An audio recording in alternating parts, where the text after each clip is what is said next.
complètement engagé dans cet aspect transmission.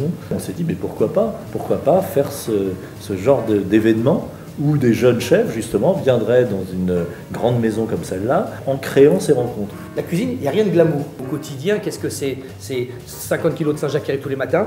Pendant 2 heures, j'ouvre des Saint-Jacques, je lève des poissons, ainsi de suite. Du moment où j'ai une planche, avec un couteau, avec un morceau de poisson, un morceau de viande ou un légume, tout ce qu'on veut, on commence à couper, commence à faire, là, les idées, elles arrivent. Tiens, il y a ce produit-là, je vais le mettre avec ça, parce que je n'avais pas pensé. Moi j'ai travaillé pendant 7 ans avec Gilles Choucroune et quelqu'un qui est très esthétique dans sa vision des choses et j'ai voulu reproduire un petit peu sa vision dans le 91. C'est moi qui donne l'idée principale, mais je leur dis voilà, aujourd'hui sur des petites brigades, si on ne fonctionne pas tous ensemble, ça marche pas. Mais ça plaît pas toujours quand j'essaye des nouvelles choses. Bien sûr, oui. Ils ont du mal à changer. Hier j'ai une petite dame qui est venue manger, elles sont venues avec un déambulateur et une canne. Quand ils sont partis, elles ont oublié les cannes et le déambulateur. Elle marchait. Quand tu touches des gens qui ont 10 ans jusqu'à 77, ça veut dire que tu es dans le vrai, ça veut dire qu'il ne faut pas changer la formule parce qu'elle marche. Si la blanquette est meilleure que le plat que vous créez, ça ne veut rien dire.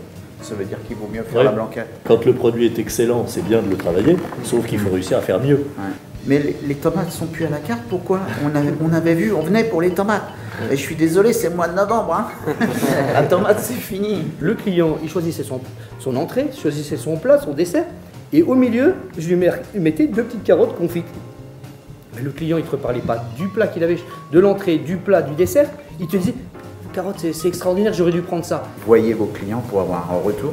Et deuxièmement aussi, c'est de manger votre cuisine. Il n'y a rien de plus frustrant, c'est quand on a une bouchée et que le plat est extraordinaire et qu'on ne peut pas y regoûter. Et savoir garder, c'est aussi difficile que de savoir créer. La vraie cuisine, c'est celle-là, c'est le toucher, c'est la sensibilité. Être un cuisinier, c'est une chose, être un bon gestionnaire, c'en est une autre, d'accord? Et ce qui fait que tu deviens un bon chef quand tu as les deux. Tu voudrais bien toujours faire mieux, mais il y a des moments où tu n'y arrives pas. Tu abandonnes l'idée pendant 2 ans et tu ne sais pas pourquoi. 2 ans après, il y a un truc qui te vient dans la tête et tu te dis, mais pourquoi je n'y ai pas pensé à plus tôt? Alexandre, ce que je trouvais intéressant, c'est qu'il est tout jeune, mais ça y est, il est déjà dans son restaurant.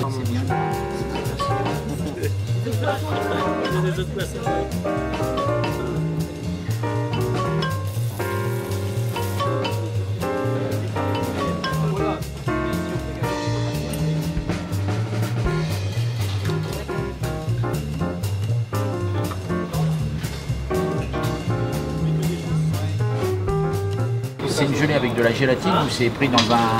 Non, gélatine.